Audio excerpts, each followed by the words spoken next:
Hello, everyone. Of course, this continues to be on the mind of a lot of Ukrainians, both lawmakers and ordinary people, the what the hell United States. So there have been questions about, well, what about the money that's already been sent? What about the equipment that's already been sent? I have addressed the money part and how that is not a whole lot in terms of not only the matters of war, but just general U.S. budget and U.S. consumer spending. If you want to see that video, if you missed it, let me know in the comments. I'll be happy to tag you.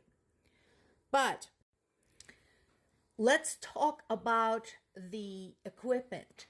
The equipment is amazing.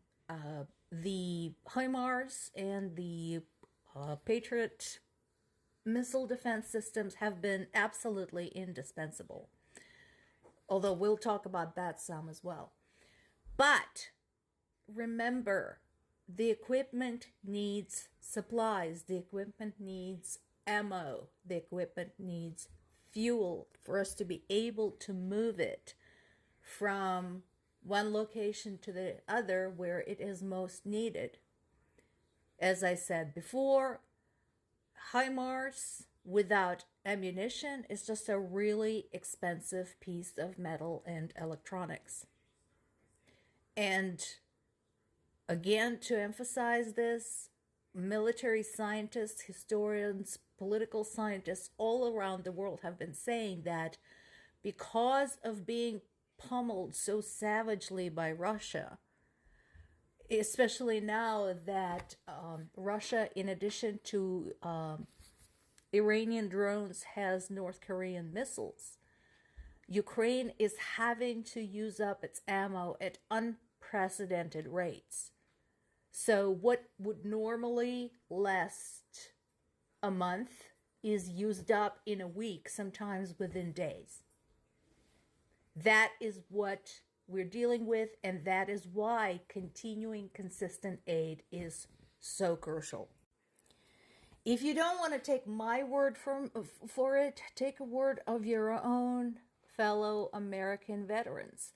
There's a story on NPR today talking about U.S. volunteers with Army experience who went to Ukraine and joined the Ukrainian army. And they're talking about what it's like there and why it's important for the United States to well and truly support Ukraine in this. Now, this is from New York Times. Let's talk about this because somebody did ask the question about this. So, how come there's so much destruction? Like in yesterday's and the day before attacks, there were 30 buildings affected. Despite the fact that Ukrainian military says that they're shooting down most of the projectiles. That is actually not a contradiction. Here is what's going on. First of all, as I said before, when these attacks come, when these waves come, Russia is firing everything they've got. They are firing multiple types of missiles. They are sending drones, and there's also airplanes dropping bombs, okay? So there's several different kinds of things that the air defense systems have to keep track of. We have a limited number of the air defense systems. Obviously, they are located in the best possible spots to be the most effective. And like I said, we have to use the ammo for those systems very sparingly. So, while Ukrainian military does its absolute best to minimize the damage and does shoot down most of the projectiles, that means some of them still manage to hit. Most doesn't mean 100%. And if you shoot down 90 rockets, but 10 of them hit, yeah, you shot down 90%, but 10 still cause the destruction. So that is why you're seeing the amount of destruction and casualties that are being reported. Another thing to keep in mind is the debris from the destroyed projectiles.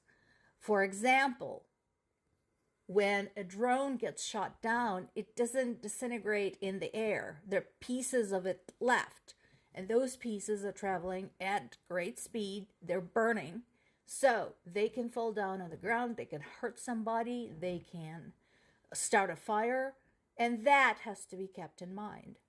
So when you're looking at these numbers and reading that Ukrainian military is managing to deflect, to destroy most of the projectiles, that does not make people on the ground and structures on the ground immune.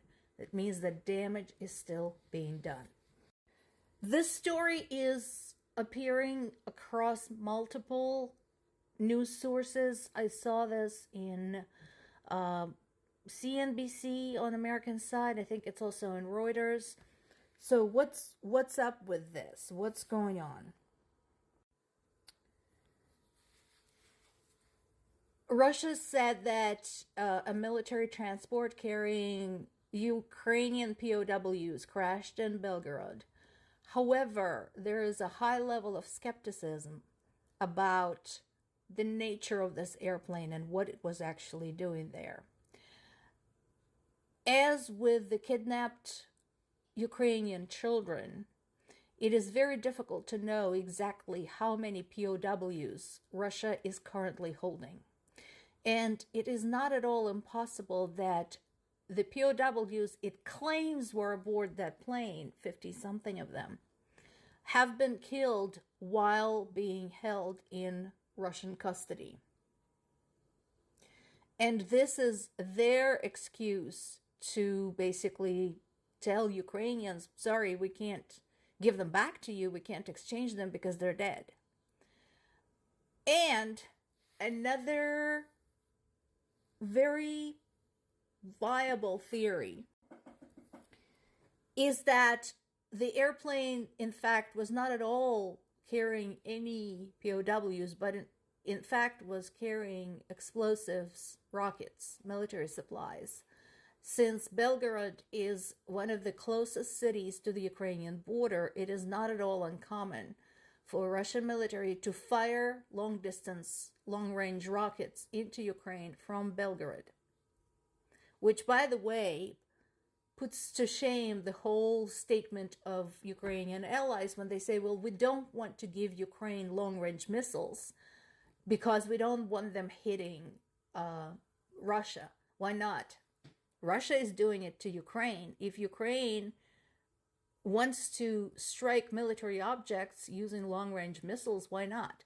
We're going to get them anyway because we're already getting them with drones and with sabotage.